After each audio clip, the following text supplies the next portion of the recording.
ABD'nin en büyük Müslüman sivil haklar örgütü Amerikan İslam İlişkileri Konseyi, Doğu Türkistan'da Çin hükümeti tarafından yıkılan bir caminin yerine otel inşaatı başlatmayı planlayan ABD merkezli otel zinciri Hilton'a projeyi durdurma çağrısı yaptı.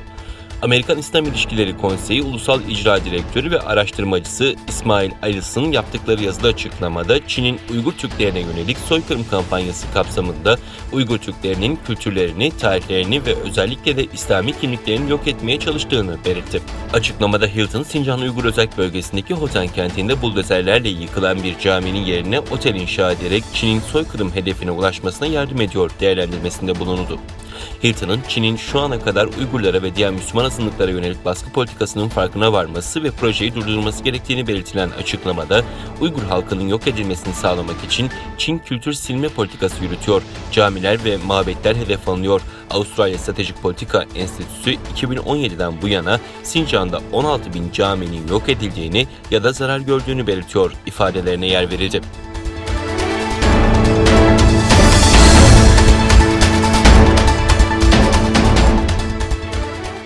ABD Uluslararası Dini Özgürlükler Komisyonu'nun internet sitesinde 15 Haziran'da yapılan duyuruya göre komisyon üyelerinden Uygur avukat Nuri Türkel resmi olarak başkan yardımcılığını devralacak.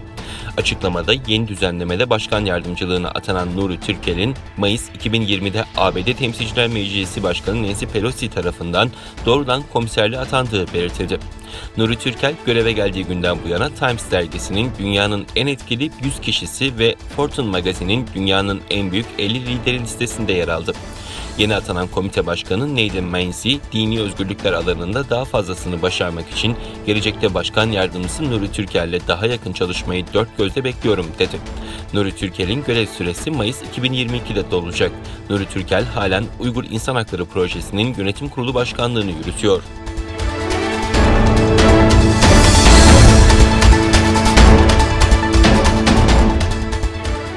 Voice of America'nın haberine göre ABD Dışişleri Bakanı Antony Blinken 13 Haziran'da Brüksel'de yapılacak NATO zirvesine katılmaya hazırlanan Arnavutluk Başbakanı Edi Rama ile bir araya gelerek iki hükümet adına 4G ve 5G ağları konusunda yeni bir anlaşma imzaladı. Antony Blinken imza töreninde gazetecilere verdiği demeçte iki tarafın güvenilir telekomünikasyon ekipmanı tedarikçilerinin ürünlerini kullanarak diğer ülkeler için iyi bir örnek teşkil eden anlaşmayı imzaladığını açıkladı. Geçen yıl eski Dışişleri Bakanı Mike Pompeo liderliğindeki ABD Dışişleri Bakanlığı, ABD telekom şirketleri mobil uygulamalar, uygulama pazarları ve Bluetooth hizmetleri de dahil olmak üzere 5 ana sektörde Çin'i tamamen temizlemek için küresel bir temizlik girişimi başlatacağını duyurmuş ve ülkeleri Çin'in güvenilmez 5G hizmet ağına ve teknik ürünlerini kullanmama yani temizleme planını takip etmeye çağırmıştı. Aralarında Birleşik Krallık, Çek Cumhuriyeti, Polonya, İsveç, Estonya, Romanya, Danimarka ve Letonya'nın da bulunduğu düzinelerce ülke ABD'nin girişimini desteklediğini ve 5G ağındaki güvenilmez tedarikçilerin ürünlerini kullanmamayı tercih ettiklerini belirtti.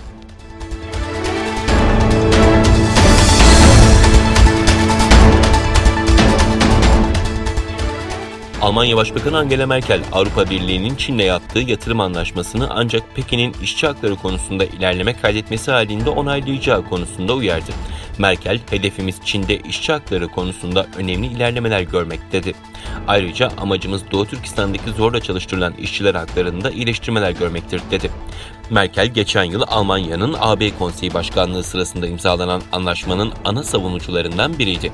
Anlaşmada Pekin, işçileri koruyan ve zorla çalıştırmayı yasaklayan birkaç uluslararası çalışma örgütü normunu geçirmeye yönelik sürekli çaba göstermeyi taahhüt etti. Pekin hükümeti milyonlarca Uygur ve diğer Müslüman azınlıkları adil yargılanmadan gözaltına almak ve onları ucuz iş gücü kaynağı olarak kullanmakla suçlanıyor.